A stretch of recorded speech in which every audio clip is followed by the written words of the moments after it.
Welcome to online class our. তোমরা যারা গৌরবঙ্গ বিশ্ববিদ্যালয়ের অধীনস্থ কলেজে পড়ছো এবং 2025 সালে 4th সেমিস্টারে এক্সাম দিতে চলেছো, আজকের ভিডিওটি তাদের জন্য। আজকের ভিডিওতে আমরা বাংলা মেজর পেপার MC6 পেপারের সাজেশন নিয়ে আলোচনা করব। তাই তোমরা ভিডিওটি কোথাও স্কিপ না করে সম্পূর্ণ দেখতে থাকো। তোমাদের বাংলা মেজর পেপারে 4টি একক রয়েছে।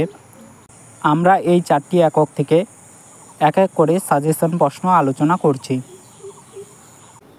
একক 1 থেকে যে সমস্ত প্রশ্নের উত্তরগুলি খুব ভালো করে পড়বে। প্রথম প্রশ্ন, ত্রাণ প্রধান ছন্দ বা মিষ্টকলাবৃত্ত ছন্দের বৈশিষ্ট্য উপযুক্ত সহযোগে আলোচনা করো।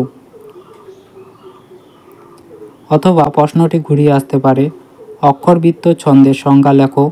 এই ছন্দের শ্রেণী বিন্যাস করে প্রত্যেক শ্রেণী উদাহরণ সহ বৈশিষ্ট্য লেখো।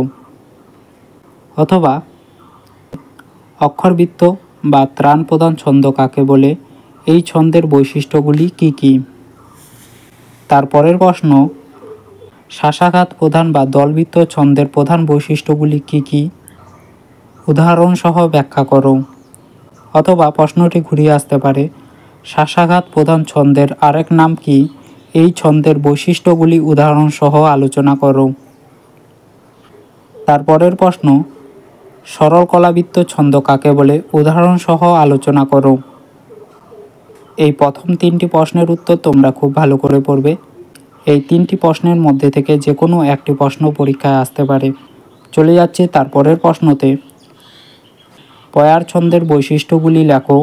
পয়ারের শোষণ শক্তি বলতে কী বোঝো, উদাহরণ সহ ব্যাখ্যা করো। পরের প্রশ্ন, অমিত্রাক্ষর ছন্দের উৎপত্তি ও বিকাশ আলোচনা করো।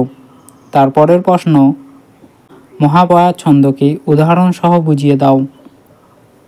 তারপরের প্রশ্ন, মুক্তক ছন্দ কাকে বলে, বাংলা কবিতায় এর তাৎপর্য আলোচনা করো। তারপরে টিকা পড়বে, দল, কলা, মাত্রা, জ্যোতি, লয়। এই প্রশ্নগুলি আসলে 5 মার্কের আসবে। চলে যাচ্ছে একক 2-এ।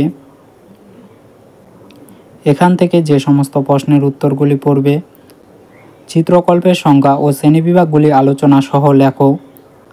তারপরের প্রশ্ন, আধুনিক বাংলা কবিতায় চিত্রকল্পের ব্যবহার ও তাৎপর্য আলোচনা করো। তারপরের প্রশ্ন, অলঙ্কার ও চিত্রকল্পের মধ্যে পার্থক্য লেখো।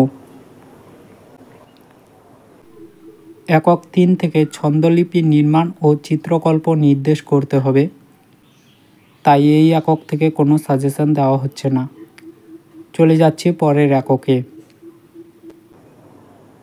একক 4 থেকে যে সমস্ত প্রশ্নের উত্তরগুলি খুব ভালো করে পড়বে, রসতত্ত্বের সংজ্ঞা দাও ও তাৎপর্য বিশ্লেষণ করো।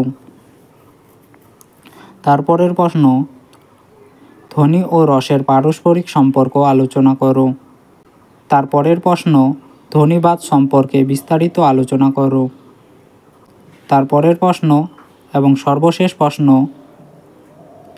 বাংলা সাহিত্যের রস কাকে বলে, রস কত প্রকার ও কী কী, লেখো।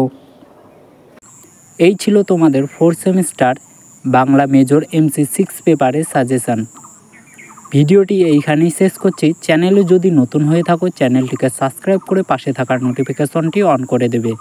আর কমেন্টে লিখে জানাবে কোন ভিডিও নিয়ে এলে তোমরা উপকৃত হবে। আমি পরবর্তীতে সেই ভিডিও নিয়ে আসার চেষ্টা করব।